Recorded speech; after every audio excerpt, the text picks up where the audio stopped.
сила подсознания и как ее реализовать. Все мы состоим из двух половинок – сознательной и подсознательной. Все хорошо, когда эти части работают в согласии друг с другом. Тогда мы видим счастье, успех, деньги, здоровье и гармоничные отношения. Но если между сознанием и подсознанием разлад, идет сильное нарушение практически всех сфер жизни. Ведь то, что происходит в вашем внутреннем мире, напрямую связано с тем, что мы имеем в нашей жизни. В итоге неудачи на работе, в отношениях и со здоровьем проблемы. Вы все время проводите в постели с любимой. И это было бы хорошо, если бы любимую не звали депрессия. В чем разница между подсознанием и сознанием? Как проявляется сила нашего внутреннего мира? В чем заключается конфликт сознания и подсознания? И какие есть простые и эффективные способы решения этого вопроса? Про все это я хочу поговорить с вами в этом видео. Ведь если осведомлен, значит вооружен. И эти знания без преувеличения могут кардинально улучшить качество вашей жизни. Итак, разница между подсознанием и сознанием следующая. Сознание – это наш ум, наши представления о мире, то, как мы воспринимаем модель мира, представленную нашими родителями и другими людьми. Но важно понимать, что наше представление о реальности и, собственно, сама реальность – это часто разные вещи. Так вот, подсознание воспринимает сам мир таким, как он есть, считывает все объективно и трезво. Подсознание, в отличие от сознания, знает все о человеке – интуиция, безграничные ресурсы, но и негативные убеждения и установки хранятся в подсознании. В общем, оно хранит в себе все знания, все истинные знания о нас. Как проявляется сила подсознания? Многие из нас слышали о психосоматике, влиянии психики на физическое здоровье человека. Так вот, это и есть одно из проявлений силы подсознания, когда человек способен сам себя исцелить или же убить. Кстати, я был недавно приятно удивлен, когда в одной из клиник увидел отделение психосоматики. Я считаю это очень сильным маркером в развитии медицины. По крайней мере, мне очень хочется на это надеяться. В общем, это один из примеров проявления законов притяжения, когда человек привлекает к себе то, о чем думает. Кстати, психосоматика – это очень важная и отдельная тема. Если она вам интересна, чтобы я рассказал от себя, пишите про это в комментариях, подписывайтесь на канал и жмите, конечно же, колокольчик, чтобы быть первыми, кто увидит новое видео на эту тему. Следующее, в чем проявляется сила подсознания, это интуиция. На моем канале уже есть более подробное видео на эту тему, вы можете его посмотреть по ссылке в описании к этому ролику. Развитая интуиция играет важную роль в жизни, поскольку помогает избежать опасности и чаще делать какой-то правильный жизненный выбор, читать знаки и хорошо считывать людей.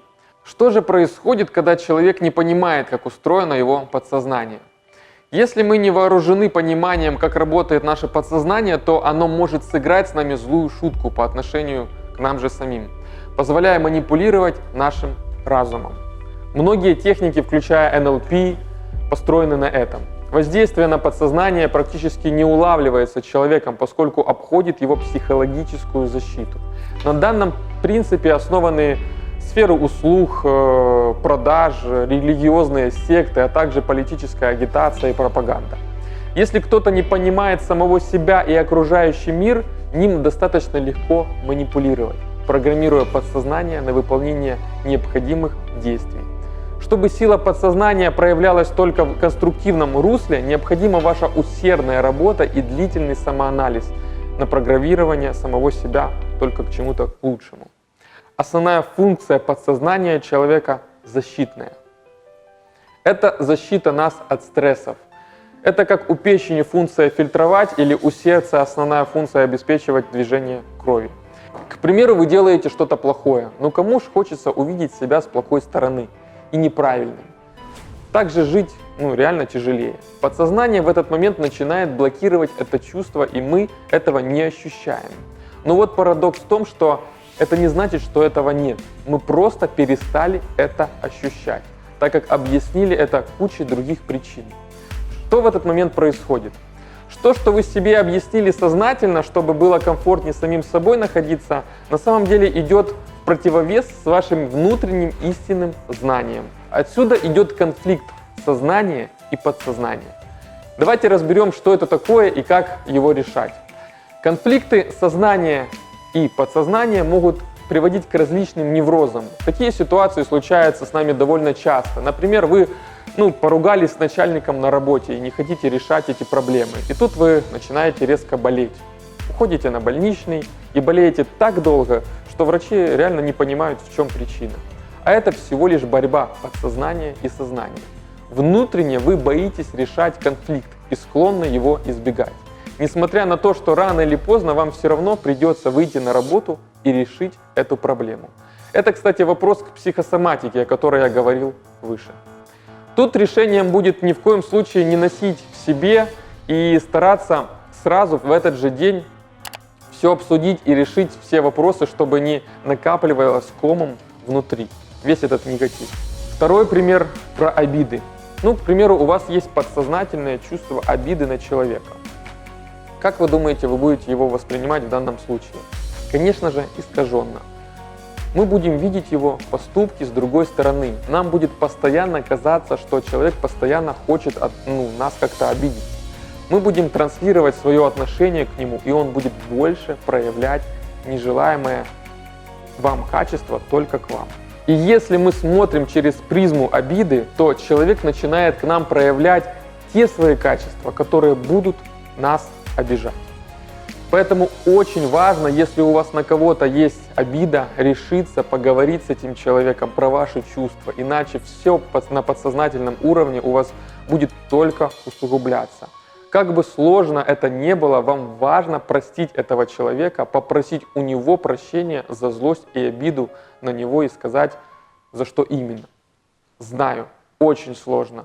Но вы просто задайте себе вопрос, что для вас сложнее и ужаснее? Носить в себе обиду и дальше, и мешать этим своему счастью, и так, реализации своих желаний, но при этом с короной на голове ходить, довольным как слон. Или поговорить и освободиться от негативной внутри, впустить в свою жизнь новую энергию, с которой вы заживете по-другому. Кстати, обиды – это отдельная тема, от них очень страдает и здоровье через ту же психосоматику. Особенно у женщин начинаются проблемы по женскому здоровью, если они носят за пазухой это чувство на мужской пол. Пример третий. Про то, как важно держать слово перед самим собой. К примеру, вы запланировали завтра утром встать на пробежку, скажем. Утро наступило, и, как обычно, желание поспать взяло вверх. Ваше подсознание в этот момент думает следующее. Кому же, мне теперь доверять, если самый родной и близкий человек я сам и тот обманул? Отсюда вырастает неверие в себя, неуверенность. Вам гораздо тяжелее без этой веры добиться в жизни желаемых результатов. Поэтому очень важно держать все обещания, которые вы дали сами себе. То есть сделать все то, что вы планировали ранее. Пример четвертый про такую штуку, как зависть, которая так присуща нашему славянскому народу. Я даже не знаю, что погубило больше людей, Вторая мировая война или такая жаба по имени зависть. К примеру, вы завидуете своему соседу, что у него машина лучше или денег больше. Ваше подсознание в этот момент считывает информацию, что у вас есть негативная эмоция насчет хорошей машины или денег. Оно начинает вас от этого ограждать, ведь вы испытываете к этому негатив почему-то. Таким образом, вы просто будете упускать из виду те ситуации, тех людей и возможности, которые могли бы вас привести к желаемому результату, то есть купить лучшую машину или заработать больше денег. Важно в такие моменты ловить себя на этом и желать наоборот только большего и лучшего тем, кому ранее была у вас зависть. Постепенно вы дадите команду своему подсознанию реагировать на это по-другому, и благодаря этому, уверяю вас, вы очень улучшите качество своей жизни. Все эти блоки я разбираю в своем бесплатном онлайн-марафоне по реализации целей и желаний под названием «Реши потребности души». Если вам важно проработать себя в этом плане глубже, то ссылку на информацию о бесплатном марафоне я оставлю в описании к этому видео. Друзья, тема подсознания очень обширная, и у меня есть еще очень много всего, чтобы я вам хотел рассказать. Поэтому я обязательно продолжу рассказывать про эту тему в своих следующих видео, о которых вы можете узнать первыми, если подпишетесь на мой канал, нажмете колокольчик, чтобы быть в курсе новых выпусков. И да, буду вам очень благодарен, если поставите лайк этому видео, ведь, надеюсь, оно было для вас ценным, а также делитесь им с другими.